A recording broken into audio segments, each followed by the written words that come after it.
ఏ మేరకు సమంజసం అని చెప్పి అడుగుతా ఉన్నాను. సార్ మీరు సినిమా ప్రపంచానికి ఇంత మద్దతు ఇస్తూ ఉంటే మరి నిన్న పవన్ కళ్యాణ్ గారు కీలక వ్యాఖ్యలు చేశాడు. ఎందుకంటే సినీ ఇండస్ట్రీ మమ్మల్ని ఎందుకు కలవలేదు ఏడాది మధ్య రేవంత్ ప్రెసిడెంట్ ఇక్కడ ఎందుకు రాలేదంటే మీ మీద నమ్మకం లేక వాళ్ళు లేక వాళ్ళకి తీరిక లేక. మీరు ఒక విషయం అండి, పవన్ కళ్యాణ్ గారు మాట్లాడింది స్పష్టమైన విషయం. అదేమిటంటే సినిమా పరిశ్రమకి సహకరిస్తున్నప్పుడు మీరు వచ్చి కలిస్తే మీ సమస్యలు ఏమన్నా ఉంటే పరిష్కరించడానికి మేము సిద్ధంగా ఉన్నాం. అదే ఈ సంవత్సరం పొడుగునా మేము చేస్తా ఉన్నటువంటి అంశం అనేటువంటిది చెప్పారు.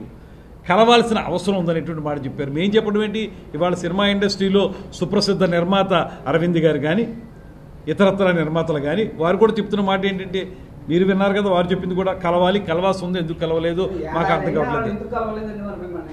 అది కలవకపోవటం అనేది ఇక వారి విద్యతకు వదిలేసాం, అదే చెప్తున్నాం. అలా కలవలేదని ఏనాడైనా మేము సినిమా పరిశ్రమకు వ్యతిరేకంగా నిర్ణయాలు తీసుకున్నామా? మీరు ఒక మాట ఆలోచించండి. వెంటనే వారందరికీ కూడా ఒక మీటింగ్ పెట్టి మీకు సహకరిస్తాం, మా సినిమాటోగ్రఫీ మంత్రి మీకు సహకరిస్తాడనేటువంటి మాట చెప్పారు. తర్వాత నేను సినిమాటోగ్రఫీ మంత్రిగా వారందరికీ ఒక లేఖ రాశాను. మనందరం కలిసి కూర్చుని మీ సమస్యలు ఉంటే పరిష్కరిద్దాం అనేటువంటి లేఖ ఛాంబర్ వారికి వాళ్ళందరికీ కూడా రాయడం జరిగింది. అదేవిధంగా మరో మాట చెప్తున్నాం, ఇవాళ ఒక కొత్త పాలసీని తీసుకురావడానికి కూడా ఈ ప్రభుత్వం సిద్ధంగా ఉంది. ప్రతిసారి మీరు ఎవరుంటే ఆ ప్రభుత్వం ఉంటే వాళ్ళ దగ్గరికి వెళ్ళి దేహి అని అడగక్కర్లేదు. మీకు ఒక పాలసీ తీసుకొస్తాం, దాని ప్రకారం ఏ సినిమాకి ఎంత పెంచాలి, లేకపోతే సినిమా రంగానికి ఏ రకమైన సహకారం అందించాలి, ఎగ్జిబిటర్స్ని కానీ డిస్ట్రిబ్యూటర్స్ని కానీ. నిజమే, ఎగ్జిబిటర్స్కి వాళ్ళ ఇబ్బంది ఉంది, వాళ్ళకి సింగిల్ థియేటర్స్ ఉన్నటువంటి వాళ్ళందరికీ కూడా ఇబ్బంది ఉంది, నో డౌట్. అందులో మల్టీప్లెక్స్ వాళ్ళకి ఏమైనా ఉపయోగం ఉందేమో కానీ సింగిల్ థియేటర్స్ ఉన్న వాళ్ళకి కష్టం ఉంది. ఇలాంటివన్నీ మనం పరిష్కరించుకోవడానికి ఒక పాలసీ తీసుకురావడానికి మేము సిద్ధంగా ఉన్నాం అనేటువంటి మాట చెప్తున్నాం. మేము త్వరలో వారందరితో కూర్చుని మాట్లాడడానికి కూడా సిద్ధంగా ఉన్నాం. ఈ సందర్భంలో మా ఉప ముఖ్యమంత్రి గారు హీరోగా నటించినటువంటి హరిహర వీరమల్లు సినిమా విడుదల సందర్భంగానే బంద్ అనేటువంటి అంశం ఎందుకు తెర మీదకి వచ్చింది? సరే, ఇవాళ మీరు చెప్తూ ఉన్నారు బంద్ లేదని. అసలు మీరు ఈ మాటని ఆ టాపిక్ బయటకు వచ్చినప్పుడు ఏదైతే మీకు సోషల్ మీడియాలో కానీ మీడియాలో కానీ అది సర్క్యులేట్ అవుతూ ఉందో ఆ సమయంలోనే ఎందుకు స్పందించి ఆ ఛాంబర్ వారు ఆ మాట చెప్పలేదు? చెప్పుండాలి కదా ఆ మాట. చెప్పుంటే ఈ సమస్య ఉత్పన్నం ఏ ఉండేది కాదు కదా. మీరు ఇప్పుడు తీసుకున్న నిర్ణయమే అప్పుడు చేసి ఉండొచ్చు కదా. నేను మాట్లాడేది ఏంటంటే, ఇవాళ ఇంత మంచి వాతావరణం ఉన్నప్పుడు మాకెవరితో సంబంధం లేదనేటువంటి మాట మాట్లాడుతున్నటువంటి దామోదర్ ప్రసాద్ గారి మాటలను కానీ, దీని ద్వారా రాజకీయ లబ్ధి పొందాలనుకుంటున్నటువంటి ఒక మాజీ మంత్రి వైఎస్ఆర్సీపీ వ్యక్తి గురించి కానీ నేను చెప్పేది ఒకటే, మీరు వాస్తవాలను గ్రహించి ముందుకు రండి. ఇవాల్టి వరకు ఏనాడైనా ఏ సినిమాకి సంబంధించి అయినా సరే మీకే చిన్న ఇబ్బంది అయినా కల్పించామా మేము? లేకపోతే మీరే అడుగుతున్నట్లుగా మీ మీడియా వారు అడుగుతున్నారు, వాళ్ళు రాలేదనేటువంటి ఉద్దేశంతో ఏనాడైనా మీకు అన్యాయం చేసామా?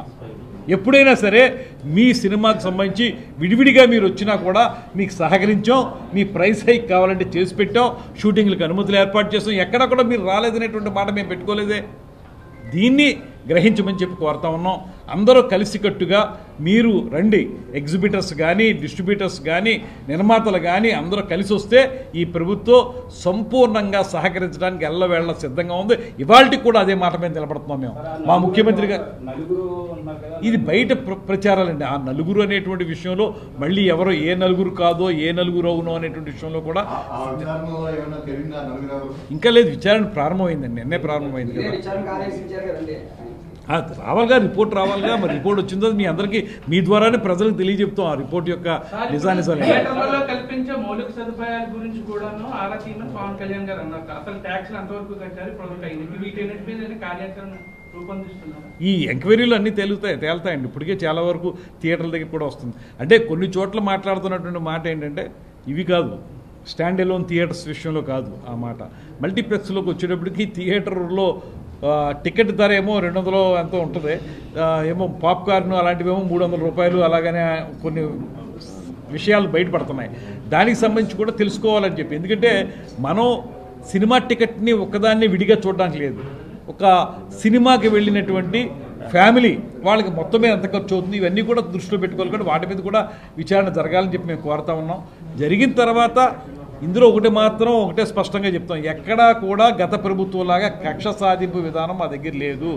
మీరు రాకపోయినా వచ్చి కలవకపోయినా ఇప్పుడు మీకు సహకరిస్తూనే ఉన్నాం, ఆ సహకారం కొనసాగిస్తాం. ఈ విచారణ కూడా దేనికంటే ఇందులో నిజానిజాలు తెలిసిన తర్వాత మేము సినిమా రంగానికి మరింత సహకారం అందించడానికి ఏ రకమైన కార్యక్రమం చేయాలనే దాని మీదే ఈ రకమైన విచారణ అనేటువంటి మాట కూడా స్పష్టం చేస్తాం. ఇప్పుడు జీవో కూడా వచ్చేసింది కదండి, నిన్న జీవో వచ్చేసింది, త్వరలో స్టార్ట్ అయిపోద్ది. తెలుగు యూనివర్సిటీ ఖచ్చితంగా దీంట్లో తెలుగు యూనివర్సిటీ వచ్చే విషయంలో బుచ్చయ్య చౌదరి గారి పాత్రని ఎవ్వరూ తక్కువ చేసి మాట్లాడడానికి వీల్లేదు.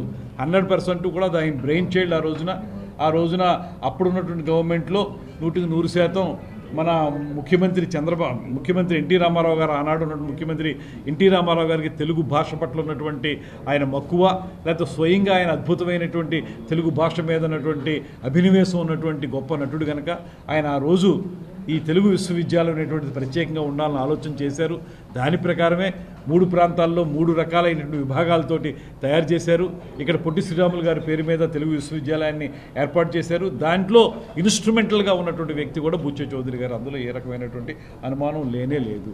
ఇవాళ మళ్ళీ దాన్ని హైదరాబాద్కి పరిమితం అయిపోయినటువంటి దాన్ని మళ్ళీ ఇక్కడ తీసుకొచ్చే విషయంలో బుచ్చయ్య చౌదరి గారి పాత్ర, ఇక్కడ స్థానిక శాసనసభ్యుని యొక్క పాత్ర, అదేవిధంగా మంత్రిగా నేను కూడా పదే క్యాబినెట్ మీటింగుల్లో నేను కోరాను ఏంటంటే తెలుగు విశ్వవిద్యాలయాన్ని పునరుద్ధరించండి. అది ఆన్ రికార్డు ఉంటాయి, ఇవేమి కూడా మనం ఊరికే మాట్లాడి నేను ఎంత పర్సెంట్ ఉంది లేకపోతే ఇందులో ఏముందనేటువంటి దాని గురించి మాట్లాడటం లేదు. కాకపోతే ఇక్కడ మనకి ఉన్నటువంటి ట్రెడిషన్ ఏదైతే ఉందో, దట్టు గోదావరి జిల్లాలు అనగానే భాషకి పెట్టింది పేరు కనుక మాకు ఉన్నటువంటి డిమాండ్ ఏదైతే ఉందో రాజమండ్రిలో తెలుగు విశ్వవిద్యాలయాన్ని పునరుద్ధరించండి అనేటువంటి మాటని క్యాబినెట్ మీటింగ్లో ముఖ్యమంత్రి గారితో, అదేవిధంగా డిప్యూటీ సీఎం గారితో, ముఖ్యంగా మానవ వనరుల శాఖ మంత్రి లోకేష్ గారితో కూడా మాట్లాడడం జరిగింది. అంత మాత్రం ఏదో నేను ఒక్కడనే దానివల్ల సాధించేటువంటి మాట చెప్పడానికి సిద్ధంగా లేను.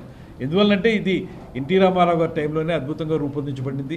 దీన్ని మళ్ళీ పునరుద్ధరించే విషయంలో మేము కూడా క్యాబినెట్ మీటింగ్లో ఒక మంత్రిగా నేను కూడా నా మాటని చెప్పడం జరిగింది.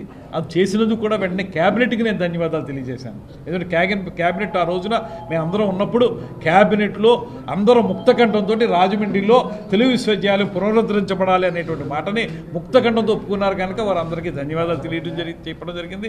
అదేవిధంగా ఇప్పుడు ఇందులో ఇది ఉండాలని కోరినటువంటి సహజంగానే తెలుగు విశ్వవిద్యాలయం ఇక్కడ ఉండాలని కోరిన వాళ్ళలో లోకల్ ఎమ్మెల్యే ఉంటారు, అదేవిధంగా బుచ్చయ్య చౌదరి గారు ముందు నుంచి ఉన్న వ్యక్తి ఆయన ఉంటారు. అందరం కలిసి ఇది కూటమి ప్రభుత్వం యొక్క సమైక్య విజయంగానే నేను చెప్తాను.